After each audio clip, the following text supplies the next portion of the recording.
What's up? I'm Grizz, episode 15 of Witch from Mercury. Last episode, a lot of shit went down. We had some really good fighting. We had some amazing reveals and different things that were done and just conversations and stuff between characters. A lot of stuff was built up, but a lot of things actually came about. It actually happened too, so it was fascinating to watch. Really curious just as to where this goes, and I couldn't be more excited. I also noticed while watching the recording back, I kind of missed a lot of things, or a lot of things were said and they kind of just went over my head. I think I was just getting too into and excited about like a lot of the other shit that was going on and like we were building towards. So hopefully I'll be better this episode. I'm gonna try and focus a little bit more on it. If not, I apologize, but just leave anything down below that might help me with that. If you like it all, hit the like and subscribe, do mean a lot. Feel free to stick around for the discussion as well, and please leave any comments about this episode or this series in general, as well as recommend anything else that you might want to see me watch at some other point. Let's get going though with episode 15.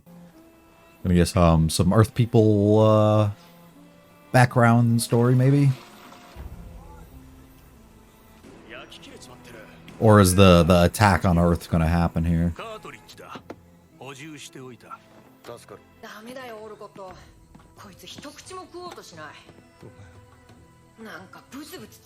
Oh no! Oh, brother's broken. I'm happy he's back though. Oh. They're gonna force it. Ugh. Was he starving himself? Because he doesn't deserve to live in his mind, maybe? I need you to live, yeah. Wow. Ah.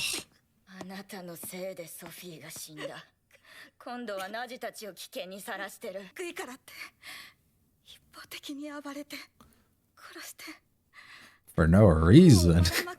There's always a reason.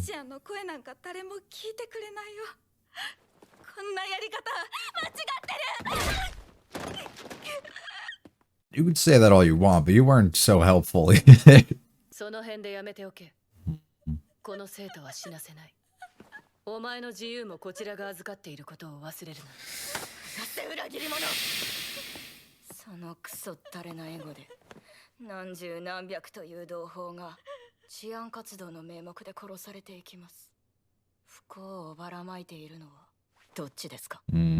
You're trying to preach that something's so right that you're doing, or you're trying to preach that what they're doing is so wrong, but is what you're doing necessarily right? Yeah, we've noticed that.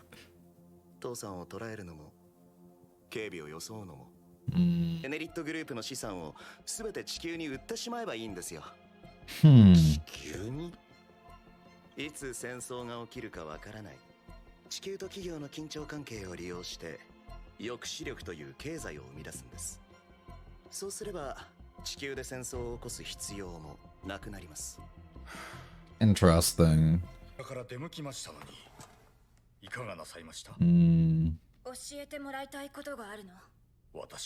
Yep. Is this more of just to figure out exactly if you're figuring out the same things from every source, or if certain people are under the impression that it's something else? Because we do know that Prospera be schemins.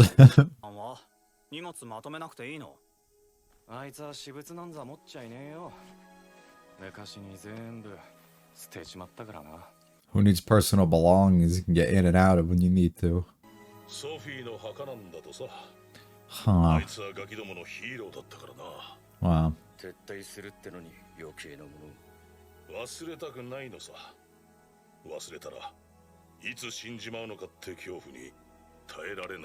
Oh, is that what all of those stuffed animals that she had before was? Like things from them, and that's why she considered them the family? I think that might be it.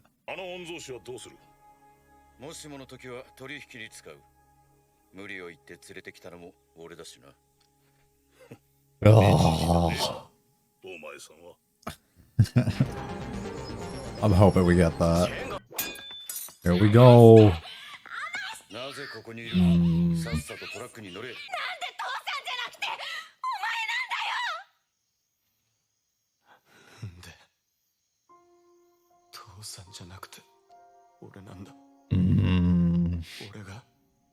If only, yeah.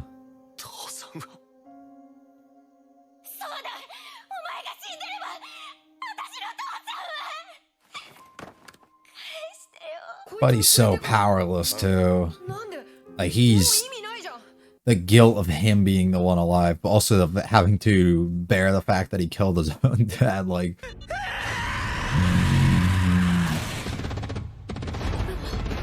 there we go.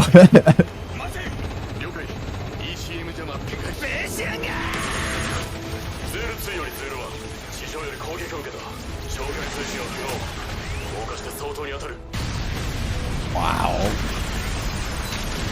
Bomb the whole fucking thing. Good thing they evacuated, 'cause that would have been awful.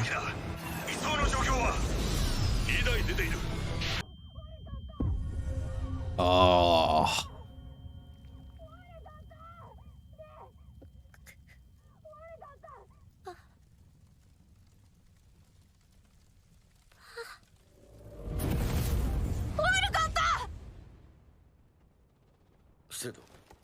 I don't even know what the fuck that was. Was that him as a kid? But like he was looking onto it, so maybe not. Someone that he lost. Ah.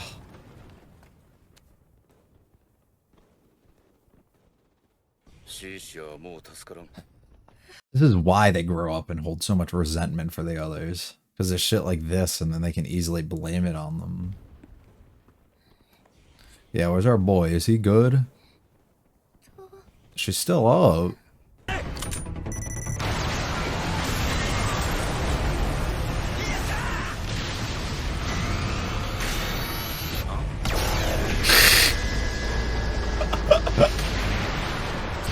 Damn, dude. Wow.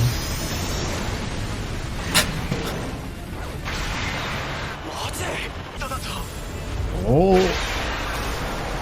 Until you get the big dogs coming in.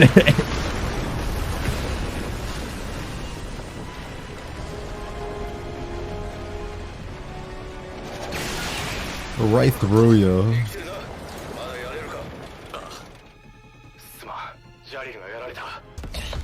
Oh, he grabbed her. What the fuck? She's still alive too, so what did he, like, notice that he was like, nah, she's done for? For you to live.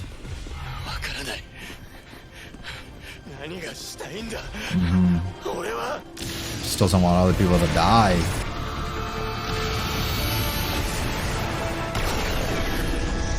Oh my goodness. Yeah. What the fuck?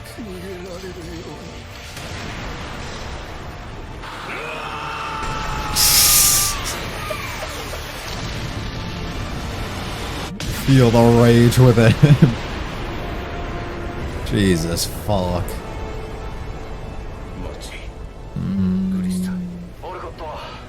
It's not looking good. Yeah. Oh my god. Imagine just seeing that just fly down. Does it still work? Is our boy about to fucking take over?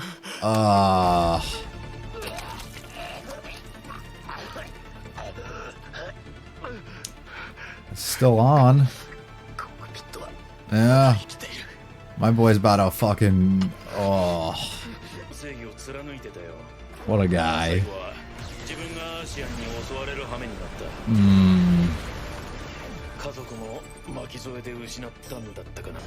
Looks like my boy got the power.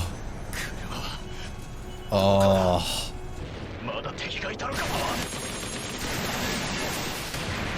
Can never be easy. They never let it. Oh.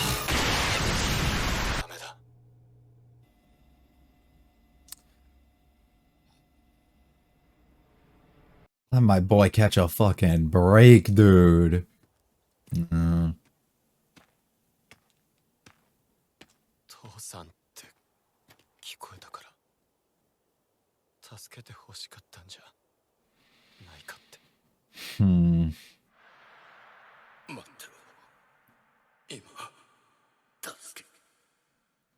And, yeah. Yeah.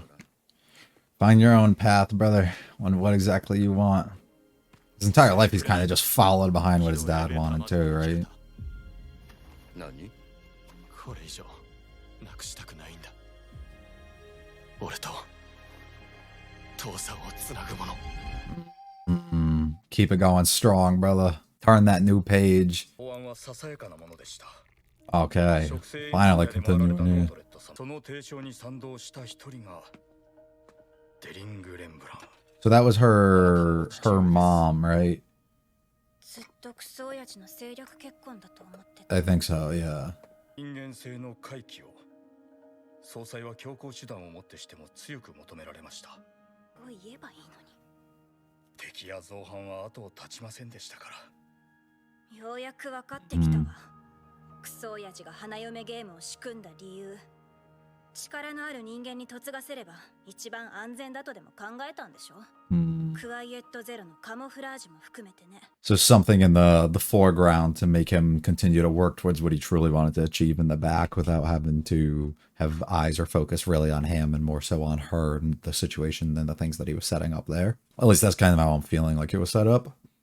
If I'm getting this correct. から葬ったガンダムを利用してでもノートレット様との誓いを果たすおつもりですですがミオリネ様あなたはあなただお父上ではありません Yeah, you don't have to follow through on this. ご自身のお心で Follow the path you feel is right. It was definitely a very interesting one. I think it was very, very needed as something to kind of world build some stuff and progress some things. But me, in my position, as I've expressed the past few episodes, I kind of struggle remembering and latching on and understanding stuff regarding certain characters and the world and political stuff that's going on right now. So I kind of still trying to wrap my head around it. So this one I kind of probably missed a lot or didn't fully understand everything that's going to go on. But I'm going to try my best here, and that's kind of why I'm here and hoping that maybe you guys can share some things with me and explain some stuff and make me understand a bit more. Starting off, mainly we have Guel and what was going on with him, and I'm very excited that he's actually back here and we're able to see him. As I said before, he was a complete shitty character in the first episode, and it might have been first couple actually, and he slowly turned it around. Just him kind of losing himself or kind of being isolated from his family in some sort of way and looked down upon for losing the holder and losing everything else that was going on. He kind of changed up completely who he was. And then unfortunately, the thing that happened with him killing his dad and all the other shit that went down, he kind of seemed to be in a sunken place almost. And that's where we see him this episode, finally able to see him returned and exactly kind of how he is. We find out he's here on Earth right now, and they're kind of using him almost as a bargaining piece, or at least that's the plan in which they want to use him for. But he's completely broken as a person, and I'm assuming having, I guess, like survivor's guilt in a way and feeling like it shouldn't have been him, like his dad should have been alive or he should be dead too if like anybody else was gonna go, like if anybody deserves to die at this point it's him, and stuff like that. And he's not having a good one right now. He's kind of completely messed up, and he is. I wondered if the issue they were having at the beginning feeding him was him trying to not eat because he couldn't bring himself to do it because he felt like he should like starve in a way and he feels like he doesn't deserve it and he should die, or if it was more of he just couldn't bring himself to literally do anything and he was just slumped and completely broken. Regardless, had some really cool stuff just go down with him after the school itself got blown up, and him taking the girl who appeared to be dead and kind of realizing that she's still alive, and she was calling out to her dad and he wanted to do something. And while she kind of asked him like, what is your plan? Like, what are you doing? He literally doesn't know. At this point, it was all just instincts, and he was like, I feel like I'm almost obligated to bring you to something like this, probably because it's something he can kind of feel some sort of connection in a way to, as he wishes he could get back to his in a way, and he's not able to now. So trying to do whatever he can to reconnect them in some sort of way is all he can really ask for here. But I think he also took that question a little bit more literal in a way, like, I don't even know what the fuck I'm doing like here on Earth right now. Like, I don't know why I'm here. And I think he's slowly coming around to like the realization that maybe he treated things a little too like lenient and laid back like beforehand and didn't really pay attention to the stuff that was really going on around him before. And now he's slowly starting to realize or starting to really like cherish the things that he has, or trying to feel like he didn't in that moment and he probably should. And now he's going to do everything that he can for others and himself to put himself in that sort of situation, which was really cool. And it was nice to see him try and reconnect this girl. Unfortunately, she ended up passing though, and that didn't work out, and he just seemed completely broken and not sure what to do. So he almost turned like a new page in himself and kind of finds something within him that makes him want to get back to what he was, and he wants to get back to literally anything that he can to have this connection that he still has with his dad, to have something basically to still hold on to this connection and not forget the things that he went through, or the person that kind of allowed him to be put in this position. And now he is in the position to almost take over the company in a way too, because I'm pretty sure his brother died too last week. If he didn't, then he get really severely hurt or something. So he's in a position, I feel like, that he can really change up who he is and what he's going after and everything, which is really, really cool to see. And I'm happy that we were able to kind of get reconnected with him and be able to see him again. We also saw a little bit into things regarding Shattuck and Nika, and being able to see Nika get completely bullied by all of these people, because basically she was the one in their eyes that killed Sophia and everything that happened because of the things that she did. But in a way, I mean, I guess she is responsible, but in a way she kind of is just following things through Shattuck, right? I think that's what her deal really is, right? And so in a way, I guess it was his fault, but it was also hers, because she kind of still followed like orders and did whatever she had to make that kind of happen. And then we also saw a lot with Shattuck and his dad kind of talking, or I think it's his dad at least, regardless, they were talking, and he was expressing the things that he's like interested in and what he's trying to do and what his overall plans are. And I don't really know what he was getting at for his plan, but I think like the most simple way I can put it that would make sense would just be he's trying to, due to the fact that he's like half and half with Earth and space, and he's trying to even the playing field a little bit, and he's trying to put the people on Earth in a position that they have tech and power and stuff and access to things that they don't ever have to really go to war and kind of be completely destroyed by another group or feel like the other group is above them, but not put them in a situation that they are above the other group, and kind of just even things out a little bit to make it so everything kind of just stays at a standstill. Because why would you attack somebody else if you're at a 50-50 shot of things kind of happening? You know what I mean? And why would you, like, there's no benefit to really doing it almost. So you're not going to like look at people, look down on people, or any of these other things. And I think that's kind of what he's doing. And I think that's also like why Nico's so involved, is because she's similar in a way, and she's trying to do it for the people on Earth and everything along those lines. I think that's the most simple way I can kind of put it. So he wants to be the one like at the head of all of this and holding all the power between the stuff that's going on. But please correct me if that's completely off and wrong. But I think that's kind of what I was understanding from this, because it would make sense too. Because I think we also got a good like look into the actual equipment and the weaponry and everything, the technology that the people on Earth have in comparison. And even this episode, you could see it kind of looked like it was lacking in some sort of ways and didn't have the same capabilities almost, which was, I mean, I think just like another thing of us building on kind of what's going on, so you fully have a grasp of everything that's going on. And I think the last thing I really wanted to speak on a little bit here is just what was going on with the Dellings group and Quiet Zero and all that situation, and finding out that Miori's mom seemed to be the one who kind of had this vision or this idea, and Dellings himself was the one who kind of also went along with it and thought that it was something that he wanted to do, and thinking on the idea that he created this whole competition based thing almost for her to find a husband so that she can remain, involved within power in some sort of way, but it can also mask the things that he might be doing behind the scenes, and more focus will be put on that front, and more people will be focused on kind of getting more people of power will be focused on getting involved, to be involved with his family, to gain even more if they can, right? And he can focus and quietly do this stuff in the background for whatever purpose they're trying to, right? I'm still not 100% sure exactly what the main goal of Quiet Zero is either, so that would be something else I would love to have some more idea on exactly what people can add to that for me. But yeah, like that a lot, like I said, especially this being like my first Gundam and everything. It is different, unique thing, and I know a lot of people were saying before about this being more like political based and stuff, or not this series, but usually Gundam kind of goes that route. So this one feels like we're slowly kind of moving into that aspect maybe a little bit, and it's really nice to see the way they're like kind of going about it. I just wish I was a bit more up to it and could kind of pay attention and know what I'm talking about a bit more, because I do feel like I'm a little lost at times. So I'm really hoping I can kind of get myself on track here very soon. I'm assuming next week we kind of flash back forward to what's going on with Soletta and everything over there, as we kind of dealt with our world building side story stuff in a way, even though it's not side, because this is all very relevant and important what's going on. But her being like our main, I feel like it'll move more back towards her direction, and her kind of questioning what the fuck just went down in the battle with Sophia and everything else that happened, and what exactly Ariel is, or her mom's intentions and all of that shit. So I don't know, I'm excited to see the direction that goes. I think I have 1 or 2 more episodes till I fully catch up, and I think the show's on break this week. If I saw something on Twitter about that, so if that is the case, that'll give me plenty of time to get ready and get the newest episode that comes out up on the appropriate day. So yeah, excited for more. Thank you very much if you watched, and please leave any comments about anything that could be helpful for me to know and clarify things maybe that I'm completely off and wrong on here. But once again, thanks for watching. If you liked it, I'll hit the like and subscribe to me and all that to me. Feel free to follow me on Twitter and my anime list. Both links are in the description. Check out the other videos and channel. I'll leave any comments about this episode or series, as well as any recommendations of other things for me to check out. I'll be back for 16 at some other point. You guys have a good one though. See ya.